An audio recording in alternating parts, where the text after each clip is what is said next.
Hello, good morning, students. Here myself, Manjesh Kumar. I am going to teach here chemistry. देखिए बुआ, हम लोग पिछले क्लास में मतलब लेक्चर नंबर हम लोग सॉल्यूशन का लेक्चर नंबर हम लोग 2 देखा था, उसका पार्ट 1 हमारा कंप्लीट हो चुका था। अब जो हमारा नेक्स्ट जो है इसमें थोड़ा सा न्यूमेरिकल पोर्शन बचा हुआ है और यहाँ पे हाइड्रोजन पेरोक्साइड का स्ट्रक्चर देखेंगे और उसमें एक और भी एक यहाँ पे देखेंगे क्रोमियम का जो रिलेटेड जो रिएक्शन होगा वो देख लेंगे, ठीक है ना बुआ। तो अब हम लोग देखते हैं यहाँ पर एक, वहां पर तो न्यूमेरिकल बहुत इजी था, वहां पर एग्जैक्टली वॉल्यूम स्ट्रिंग निकालना था तो हमने निकाल दिया था, ठीक है ना। अब यहाँ पर एक क्वेश्चन हमारे पास ये लिखा हुआ, ठीक है ना। इन क्वेश्चन से पहले देखो वो आपकी कॉपी में ऐसे ही नोटबुक करके बना देगा, ठीक है ना। ऐसे नोटबुक देखो जो हमने डेरिवेशन किया है पिछले क्लास में, ठीक है ना, जो पिछले लेक्चर में किया था, ये पार्ट भी है वो, ठीक है ना। अब पार्ट 1 इसका कंप्लीट हो चुका है। अगर पार्ट 1 नहीं देखे हो तो पहले पार्ट 1 देखो, तब ये समझ में आएगा, नहीं तो नहीं समझ में आएगा वो। अब देखते हैं हुआ, सबसे पहले देखो ये volume strength of A hydrogen peroxide, पर ये हमेशा याद रखो ये 1 यूनिट से कंपैरिजन होता है, मतलब 1 लीटर जब ये लेंगे तब इससे कंपैरिजन होगा।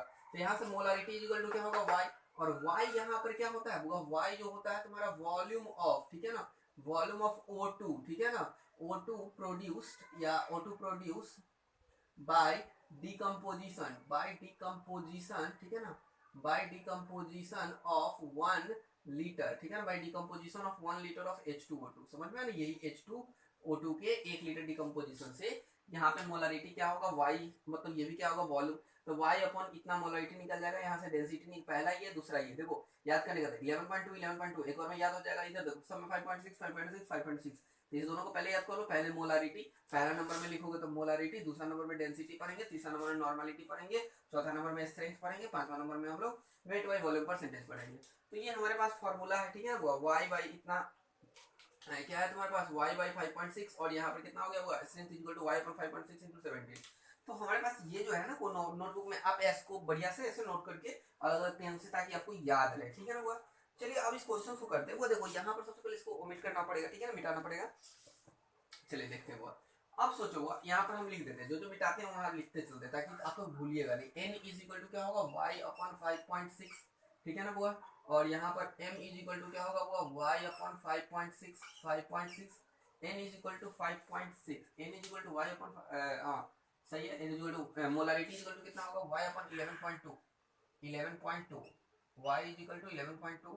उसके बाद हमारे पास क्या होगा स्ट्रेंथ आ जाएगा वो y अपॉन 5.6 इंटू 17, और यहाँ पर d इज इक्वल टू क्या होगा y बाई 11.2 इंटू 34। समझे डेंसिटी, तो इतना डेंसिटी भी लिखी थे क्या। चलो डेंसिटी इज इक्वल टू कितना था यहाँ पर, डेंसिटी इज इक्वल टू कितना y बाई 5.6 इंटू 17 अपॉन में 10, ये आ गया हमारे पास। अब इसको मिटाते हैं और इस क्वेश्चन को सॉल्व करते हैं, ठीक है ना वो। अब चलिए ध्यान दीजिएगा, ये क्वेश्चन है, एक क्वेश्चन अभी बनाना है, एक क्वेश्चन हम दे देंगे आपको बनाने के लिए, नोटबुक में जरूर बनाइए तो क्वेश्चन। देखो बुआ यहाँ पर बहुत बच्चे कंफ्यूजन होते हैं ना, ये जो कॉन्सेप्ट दिखा ना यहाँ 48 इसका मतलब क्या होता है। देखो बुआ यहाँ पर लिखा हुआ 44, क्वेश्चन में डायरेक्टली लिखोगे तो डायरेक्टली अगर लिखेंगे तो इसका मतलब कुछ और होगा। अब देखो यहाँ पर ये बोल रहा है क्या 44.8 वॉल्यूम, मतलब 44.8 volume, V for volume strength दिया हुआ है, 44.8 वॉल्यूम ऑफ H2O2 दिया हुआ है। तो इसका मतलब क्या होता है वो देखो, ये समझ जाओगे पूरा बन जाएगा। इसका मतलब होता है वो इसमें जब ये V दे दिया ना तो वॉल्यूम स्ट्रेंथ, तो इसका मीनिंग समझो। इसका मतलब बोल रहा है ना, मतलब कि 44.8 लीटर, समझ में, 44.8 लीटर तुम्हारा क्या है हुआ O2, 44.8 लीटर तुम्हारा क्या हुआ O2 या वॉल्यूम 44.8 वॉल्यूम तुम्हारा क्या होगा O2 ऑब्टेन होता है। कितना होता है ऑब्टेन होता है बाय डिकम्पोजिशन ऑफ, क्या होगा वो डिकम्पोजिशन ऑफ, ठीक है ना, 1 लीटर H2O2, ठीक है ना, H2O2। मतलब ये जो होगा तुम्हारा एक्चुअली 1 लीटर जब हाइड्रोजन पेरोक्साइड को तोड़ोगे तो 44.8 लीटर तुम्हारा ऑक्सीजन आएगा। ये कब आएगा होगा, ये एट एसटीपी पे होगा, एसटीपी पे होगा, या तो एनटीपी पे होगा, एनटीपी पे होगा। समझ में आ रहा है। तो एक्चुअली में ये जो 44.8 लीटर जो ऑक्सीजन आया, ये समझ में आया ना, ये ऑक्सीजन का, ये हाइड्रोजन पेरोक्साइड का नहीं है, क्योंकि यहाँ पे वॉल्यूम स्ट्रेंथ दिया हुआ है। समझ में आ गया। तो अब देखो यहाँ पर ये जो वैल्यू जो है 48.8, एक्चुअली ये किसकी वैल्यू है, हमने जो फॉर्मूला लिखा था उस फॉर्मूला में y की वैल्यू तुमको मिल चुका। किसकी वैल्यू मिल गया y मतलब क्या होता है वो वॉल्यूम ऑफ ऑक्सीजन, y मतलब वॉल्यूम ऑफ ऑक्सीजन। तो y की वैल्यू तुम्हें मिल चुकी, y इज इक्वल टू क्या लिखोगे 44.8, बस इतना तो बन गया क्वेश्चन, तो बन गया। अब तुम देखो मोलारिटी, चलो हम मिटाते हैं ऊपर में फिर लिखते हैं, इतना नोट करिएगा वो इसको। ये इसको नोट कर लेना, ठीक है ना, उसको हम बताते हैं।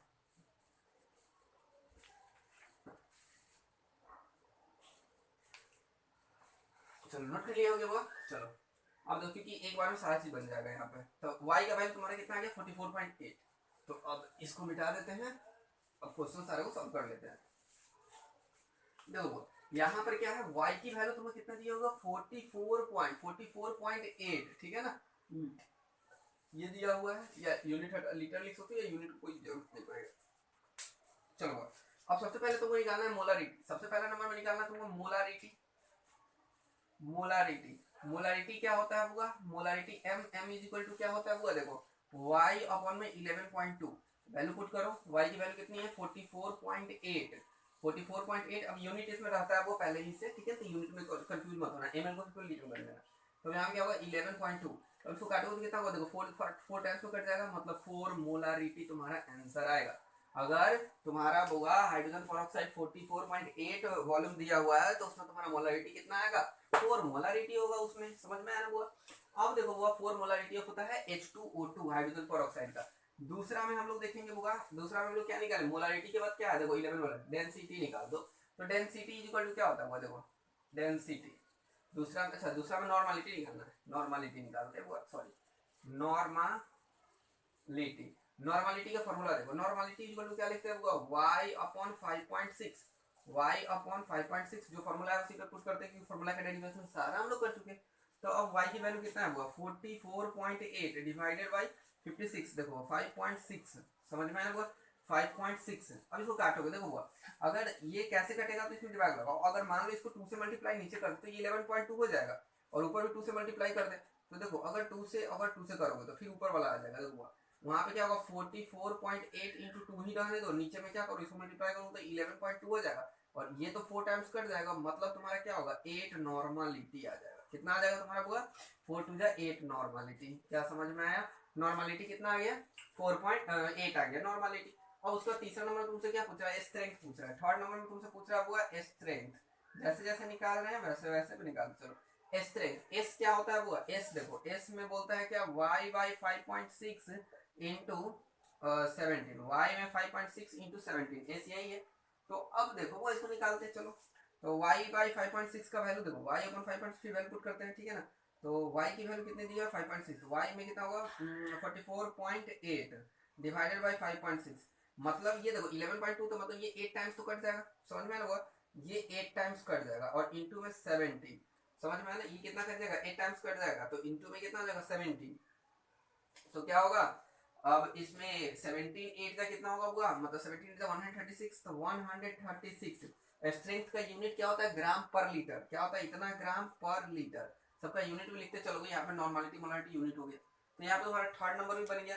अब देखो फोर्थ नंबर में तुमसे कुछ डेंसिटी पूछ रहा है, ठीक है ना, तो डेंसिटी बना देते हैं यहाँ पर, देखो चलो यही दूसरे पेन से बनाते हैं ताकि तुमको दिखे अच्छे से। चलो देखो अब यहाँ से पूछ रहा है तुमसे क्या डेंसिटी पूछ रहा है, तो डेंसिटी यहाँ चलो यही पे बता देते हैं, यहाँ पे देखो डेंसिटी पूछ रहा है।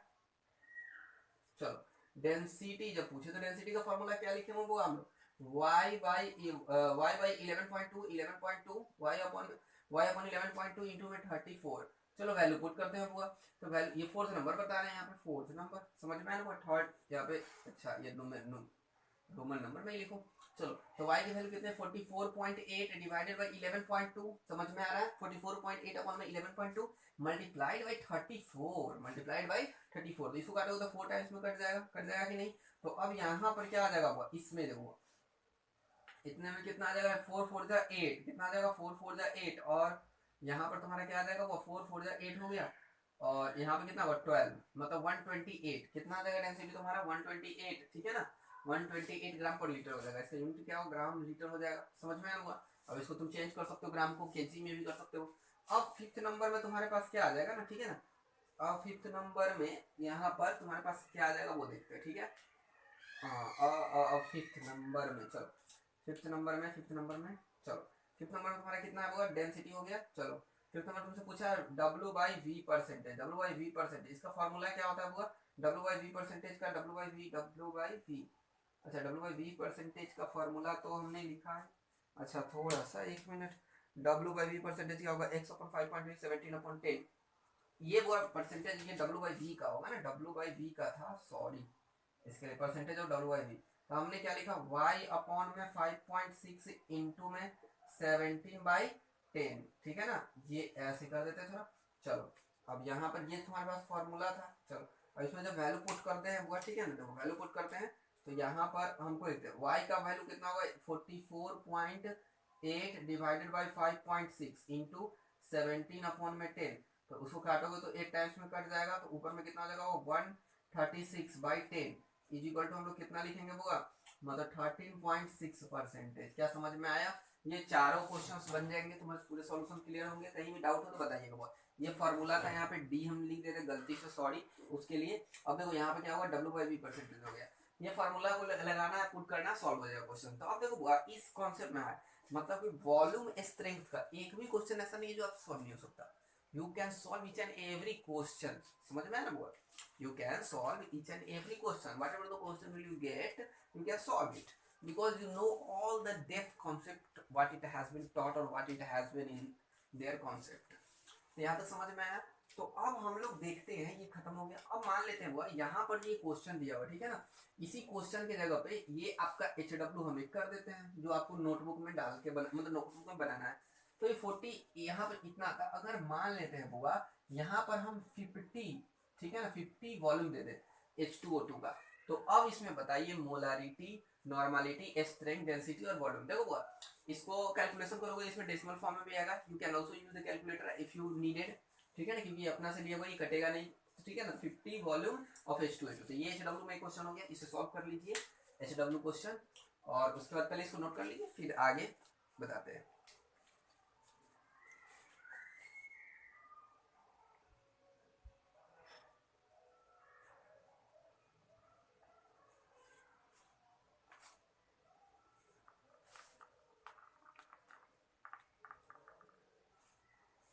चलो ये क्वेश्चन आपका फिनिश हो गया, मतलब खत्म हो गया होगा, इसको ओमिट करते हैं, ठीक है ना, बढ़िया से इसको नोट कर लीजिएगा। अब इसको मिटाते हैं, ये आपका ये क्वेश्चंस भी नोट कर लीजिएगा, क्वेश्चंस को सॉल्व करना है, ठीक है ना, ताकि आपका कॉन्सेप्ट क्लियर होते चले। चलो अब देखते हैं, हम लोग एक हेडिंग लिखते हैं स्ट्रक्चर ऑफ हाइड्रोजन पेरोक्साइड, ठीक है ना। वो देखो दो चीज हम लोग सीखते हैं, स्ट्रक्चर ऑफ हाइड्रोजन पेरोक्साइड। चलो हेडिंग डालते हैं structure of hydrogen peroxide, structure of hydrogen peroxide. क्या हेडिंग डालोगे, स्ट्रक्चर ऑफ हाइड्रोजन पेरोक्साइड। देखो हाइड्रोजन पेरोक्साइड का स्ट्रक्चर कैसा होता है, ठीक है ना, इसको हम लोग देखते हैं। तो देखो सबसे पहले इसका फॉर्मूला देखो, तो ये क्या होता है ना, H2O2, मतलब दो ऑक्सीजन होगा। तो सोचो हुआ इसमें हाइड्रोजन होगा, देखो सबसे पहले दो ऑक्सीजन है, तो इसमें देखो इलेक्ट्रॉनिक किसका ज्यादा, ऑक्सीजन करता है, तो एक्चुअली में क्या करोगे, ऑक्सीजन को सेंटर पे डालोगे, ठीक है ना, ये ऑक्सीजन, ये ऑक्सीजन, ये एक सिंगल बॉन्ड, समझ में आया, ये ऑक्सीजन, ये ऑक्सीजन, एक सिंगल बॉन्ड। यहाँ तक क्लियर हुआ, क्योंकि एक ऑक्सीजन दो वैलेंस दो क्या कर सकते, दो बॉन्ड बना सकते हैं। अब देखो हुआ, अब यहाँ पर क्या होगा ना, एक हाइड्रोजन को यहाँ पर, एक हाइड्रोजन यहाँ पे तुम्हारा बॉन्डेड करो, एक हाइड्रोजन यहाँ पे बॉन्ड कर दिए, और दूसरा में क्या होगा यहाँ पर इस साइड में, ठीक है ना, यहाँ एक हाइड्रोजन ऊपर में रहेगा, दूसरा में क्या होगा हुआ एक हाइड्रोजन यहाँ पर इस प्रकार से नीचे कर देते हैं, ठीक है। चलो यहाँ तक क्लियर हुआ, ये हल्का सा बॉन्ड इधर भी झुका हुआ रहेगा, ठीक है ना। अब चलो यहाँ तो कोई कोई, अब देखो हुआ इसको हम थोड़ा प्लेन में देखते हैं, ठीक है ना, ये एक्चुअली ऐसा दिखता कैसे है, इसको प्लेन में देखते हैं। तो अब जो ये जो बॉन्ड जो बना है ना, इस बॉन्ड से हम लोग क्या करेंगे ना, स्ट्रेट में डॉट डॉट डॉट डॉट कर लो, फिर इसमें क्या करोगे, इस बॉन्ड से स्ट्रेट में डॉट डॉट डॉट डॉट करो, इसको थोड़ा सा अच्छे से, चलो ये दोनों डॉट डॉट कर दिए। अब देखो हुआ इस पर क्या करते हैं ना, इसके इसी लेंथ से, फिर यहाँ पे हल्का सा डॉट डॉट डॉट डॉट, दिख रहा होगा, फिर ऐसे ही यहाँ पे भी जितना इधर किया होगा उतना इधर करते, देखो कैसे बनता है ये सीखो, ठीक है ना।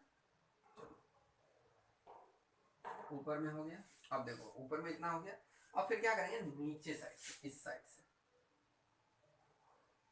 नीचे साइड से क्या करेंगे, इस साइड से थोड़ा सा इसको ज्यादा टेढ़ा, ज्यादा नहीं, क्योंकि इसमें से हमें एंगल बनाना है, ठीक है ना। वो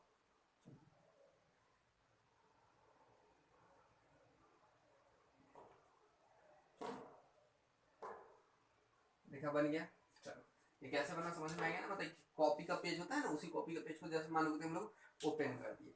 अब देखो ये जो होता है ना ये पोलर होता है, ये क्या होता है तुम्हारा पोलर होता है हाइड्रोजन, ये भी क्या होता है तुम्हारा पोलर होता है। अब देखो एक्चुअली सीखोगे इसमें जो बॉन्ड एंगल जो होता है, ठीक है ना, ये जो होता है मतलब इस दो हाइड्रोजन, तो इस वाले हाइड्रोजन ऑक्सीजन के बॉन्ड में, इसमें बॉन्ड में ये जो होता है वो आपका जो होता है 100 कितना होता है 115.5 डिग्री, 115.5 डिग्री, 115.5 डिग्री, याद रखिएगा कितना होगा 115.5 डिग्री। अब देखो ये ऑक्सीजन और इसमें भी तो कुछ ना कुछ बॉन्ड होगा ना, तो इस बॉन्ड को हम लोग कितना देखते हैं बुआ 94.8 डिग्री, इसमें जो ये जो है ना 98.4 डिग्री, 98.4 डिग्री। समझ में आया ना दोनों का कॉन्सेप्ट कितना हो गया, तो यही हुआ आपका स्ट्रक्चर हाइड्रोजन पर ऑक्साइड का। अब देखो एक्चुअली में ये तो तुमको समझ में नहीं आएगा, अब एग्जैक्टली हम तुम्हें बताते हैं। जैसे हुआ अगर मान लो वाटर को देखते हैं, किसको देखते हैं वाटर को देखते हैं, H2O को देखते हैं, पानी को देखते हैं, वाटर को, तो इसका जो स्ट्रक्चर देखते हैं तो एक ऑक्सीजन इधर आता है, एक हाइड्रोजन इधर आता है, एक हाइड्रोजन इधर आता है, इसमें कुछ बॉन्ड एंगल होता है, ठीक है ना। तो अब देखोगे वाटर जो बॉन्ड एंगल होता है ना वो लगभग उसका सिर्फ ऐसा होता है, ठीक है ना। मान लो ये ऑक्सीजन का आइटम है, ये क्या है तुम्हारा हाइड्रोजन का आइटम है, ये भी तुम्हारा हाइड्रोजन। तो एक्चुअली वाटर का मॉलिक्यूल जो होता है एक मॉलिक्यूल ऐसा दिखता है, ऐसे करोड़ों मॉलिक्यूल रहते हैं, मिलियन ट्रिलियन उससे भी जाते हैं, इनके पास 24 10 के पावर 23 में, मतलब इतने सारे रहते हैं मॉलिक्यूल। तो ये तुम्हारा वाटर का दिख गया, कोई प्रॉब्लम नहीं है ना। तो इसमें तो कोई प्रॉब्लम नहीं भैया, इस दोनों के बीच का जो एंगल जो है ना नाप लो, मतलब इस दोनों के बीच के जो इसमें और इसमें जो एंगल जो ये जो देखो यहाँ पर ये है, ये एंगल जितना डेविएट कर रहा है इस वाले बॉन्ड से इस वाले बॉन्ड में जितना एंगल डेविएट कर रहा है इसको नाप लो, वो पता चल जाएगा, ठीक है ना। इसके बारे में एंगल के बारे में बताया भी है, ठीक है ना। तो हाइड्रोजन मतलब कि ये क्या वाटर के लिए, तो ये तुम्हारे एक्चुअली में स्ट्रक्चर दिखता है तुम्हारा किसका होगा हाइड्रो मतलब कि वाटर का। अब नेक्स्ट में जो स्ट्रक्चर हम लोग देखने वाले हैं वो देखेंगे हम लोग स्ट्रक्चर हाइड्रोजन पेरोक्साइड का। तो हाइड्रोजन पेरोक्साइड को देखो अगर मान लेते हैं हाइड्रोजन पेरोक्साइड का स्ट्रक्चर कैसे दिखता है, तो अब देखो इसका स्ट्रक्चर अगर तुम हम बताते हैं थोड़ा सा, लेट अस सपोज दैट, अब देखो ये हम थोड़ा सा इसको बनाते हैं, चलो चलो वो देखो अब यहाँ पर ये स्ट्रक्चर एक्चुअली हमने बना दिया, ठीक है ना। देखो वो ये दिख रहा है ना, ठीक है। तो अब देखो वो ये जो है ना ये ऊपर वाला समझ में आया ना, ये थोड़ा सा और छोटा रहेगा, चलो इसको लेटेस्ट हो जाए, ये थोड़ा साइज में बड़ा हो गया। तो अब देखो ये जो स्ट्रक्चर है ये कुछ इस प्रकार से रहेगा, किसके प्रकार से रहेगा इस प्रकार से रहेगा।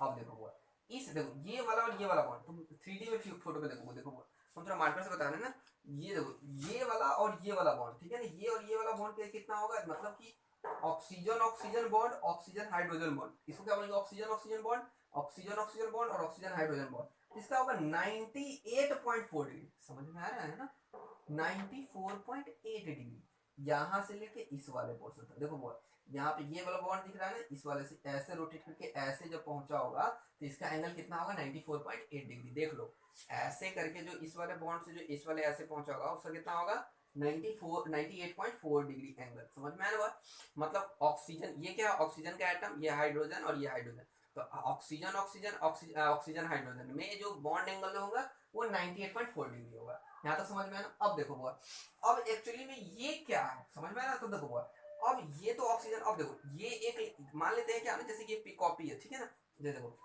ये एक प्लेन मान लेते, ये जो बॉन्ड जो है ना ये एक प्लेन में है, समझ में आया। फिर ये जो बॉन्ड जो है ना ये भी एक प्लेन में है, समझ में आया। तो ये जो बॉन्ड है ये दोनों के बीच में कितना एंगल, देखो वो ऐसे देखोगे ना तो कुछ तुमको दिखेगा, ठीक है ना। अब देखो यहाँ पे जूम करके देखते, ठीक है ना। अब देखो ये कुछ दिखेगा, समझ में आया। तो इसमें चेक करोगे ना तो ये देखो ये वाला बॉन्ड तुमको दिख रहा होगा परपेंडिकुलर, देखो ये वाला बॉन्ड दिख रहा है ना, ये एक प्लेन, फिर दूसरा में ये वाला बॉन्ड हाइड्रोजन वाला दिख रहा है, हाइड्रोजन ऑक्सीजन ये वाला प्लेन। तो अब इसमें देखो इस वाले में इस प्लेन को आगे लेके आओ, समझ में ना, और इस प्लेन को आगे लेके आओ, तो इसमें ये परपेंडिकुलर यहाँ पे आ जाएगा, तो यहाँ से लेके ध्यान देखो ये वाला यहाँ पर आ गया, ये वाला ये जो बॉन्ड है ये यहाँ पर आ गया, यहाँ से लेके ये वाला बॉन्ड में कितना का एंगल होगा, मतलब इस हाइड्रोजन ऑक्सीजन के बीच में इस हाइड्रोजन दो कंजुगेटिव हाइड्रोजन ऑक्सीजन के बीच में जो बॉन्ड होंगे वो होंगे तुम्हारा 115.5 डिग्री। क्या समझ में आया। फिर देखो हुआ ये जो है ना ये रोटेट करने पे तो ये जो बॉन्ड है ये एंगल चेंज हो रहा है, तो ये जो एंगल जो चेंज हो रहा है ना वो इसको शो करेगा, तो ये कितना रहेगा 115 डिग्री। तो 115 डिग्री देखो कैसे नापोगे, तो उसको इस साइड देखो यहाँ पर इधर से उठ के ऐसे रोटेट होगा, ये यहाँ पर दिख रहा है ना, इसको ऐसे रोटेट करोगे क्योंकि इधर तो मिनिमम हो जाएगा, तो इसको ऐसे इस प्रकार तो क्या होगा 115 डिग्री तुम्हारा बॉन्ड एंगल हो जाएगा। समझ में आया। इसको बॉन्ड एंगल इस प्रकार से नापोगे, ठीक है ना, मतलब ये घूम जा रहा है बार बार, मतलब ऐसे समझो, ठीक है, क्लियर है ये पूरा। एग्जैक्टली। अब देखो वो ये फ्लिप है, ऐसे नहीं समझ में आ रहा है तो तुम अपने कॉपी जो दिख रहा है ना कि ऐसे ये नोट में दिख रहा है, ठीक है ना वो, तो इस वाले देखो अगर मान लो ये वाला लेयर ऐसे है तो ये वाला देखो ये एक लेयर ऊपर चला गया, एक लेयर नीचे चला गया, तो इस दोनों के बीच में यहाँ पे जो दोनों बॉन्ड एंगल होगा ना, इसमें जो एंगल होगा वो कितना होगा बुआ, 115.5 डिग्री। तो यहाँ पर आपको समझ में आया क्या होता है बॉन्ड एंगल किसका, हाइड्रोजन पेरोक्साइड का, और ये हमेशा याद रहेगा अगर प्रैक्टिकली समझते हैं तो, ऐसे तो भूल ही जाते हैं हम लोग, ठीक है ना, तो प्रैक्टिकली समझना बहुत ही इंपॉर्टेंट होता है। चलो इसको मिटाते हैं, चलो इसको एक बार नोट कर लीजिए, उसको मिटाते हैं, ठीक है ना, जल्दी से नोट करिए।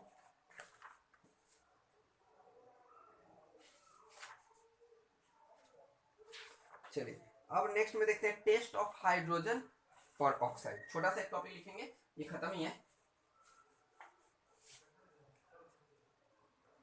स्ट्रक्चर के बाद test of hydrogen peroxide, test मतलब TAST नहीं TEST, test,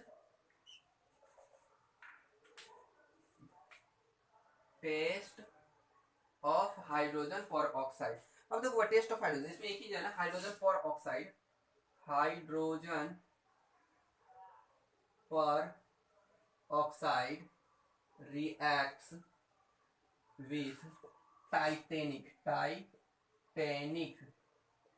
acid. Hydrogen peroxide किसके साथ रिएक्शन करता है, टाइटेनिक एसिड का फॉर्मूला देखो, TiOH का होल 4। एक्चुअली में ये तो बोलोगे तो ये तो बेस हो, एक्चुअली बेस नहीं होता वो, इसका फिर एक और फॉर्मूला देखो, इसको मल्टीप्लाई कर दो, Ti हम लोग क्या लिख सकते हैं, H4O4, समझ में आया ना बहुत। तो ये जो होता है टाइटेनिक एसिड होता है, इसके साथ क्या करता है, ये रिएक्ट करता है, ठीक है ना, जब हम लोग इसके बारे में पढ़ेंगे, आगे भी पढ़ना है, ठीक है ना, जब इनऑर्गेनिक को डील करेंगे तो वहां पे भी आएगा, तो हमें बस इतना इसमें याद रखोगे, ठीक है ना। एक रिएक्शन देख लो तो, ठीक है ना, एक रिएक्शन देख लो। अब हम लोग क्या करेंगे ना, जैसे देखो हम लोग यहाँ पर H2O2 हाइड्रोजन पेरोक्साइड को रिएक्शन करवा देते हैं, H2SO4 acidified potassium dichromate K2Cr2O7, तो प्रोडक्ट जो बनेगा ना वो Cr, ठीक है ना, CrO5 बनेगा, प्लस में और भी बनेगा, ठीक है ना। तो मेन प्रोडक्ट में ये जो बनता है ना, ये क्रोमियम पेंटॉक्साइड, ठीक है ना वो, तो ये जो वाला ये जो कंपाउंड दिख रहा है ना, इसका हमें जानना था, ठीक है ना। बाकी क्या होगा ना, इसमें जो भी बने उसमें देखो पोटासियम है तो इसको बैलेंस करके बना लोगे वैसे। तो अब देखो इसको छोड़ भी देखो कोई प्रॉब्लम नहीं है, तो यहाँ पे इसका स्ट्रक्चर क्रोमियम, ये जो क्रोमियम है तो इसका स्ट्रक्चर देखो, तो अब ये क्रोमियम जो है ना यहाँ पे +6 के स्टेट में रहता है, किसके स्टेट में रहता है, +6 के स्टेट में रहता है। तो Cr हो गया, तो इसमें डबल बॉन्ड, और यहाँ पर ऑक्सीजन, यहाँ पर ऑक्सीजन, यहाँ पर ऑक्सीजन, यहाँ पर ऑक्सीजन, और इसको ऐसे, इसको बोलते हैं बउआ, हम लोग बोलते हैं बटरफ्लाई स्ट्रक्चर। क्या बोलते हैं, बटरफ्लाई स्ट्रक्चर, बटरफ्लाई स्ट्रक्चर। बस यहाँ पर आपका हुआ ये लेक्चर नंबर 2 समाप्त। अब देखो भाई ये क्या होगा, बटरफ्लाई स्ट्रक्चर। अब देखो भाई ये दोनों लेक्चर होंगे ना, तो लेक्चर नंबर 1 और लेक्चर नंबर 2, लेक्चर नंबर 1 और लेक्चर नंबर 2 दोनों को क्या किया गया, दोनों में केवल न्यूमेरिकल्स होते हैं, इन दोनों न्यूमेरिकल्स को मर्ज करके एक जगह 20 न्यूमेरिकल्स का सीट मिलेंगे, ठीक है ना, मतलब इस वीडियो के एंड में उसे अटैच कर दिया जाएगा। तो उस 20 सीट को अगर बना लोगे तो समझ जाना ये पूरा तुम्हारा लेक्चर नंबर 1 और लेक्चर नंबर 2 मतलब पूरा क्लियर हो गया, ठीक है ना। तो थैंक यू, और उसे क्वेश्चन को पूरा बना लीजिएगा, फिर नेक्स्ट लेक्चर में हम लोग मिलते हैं, नेक्स्ट लेक्चर में कुछ नया चीज शुरू करेंगे। तो आज के लिए बस इतना ही, थैंक यू।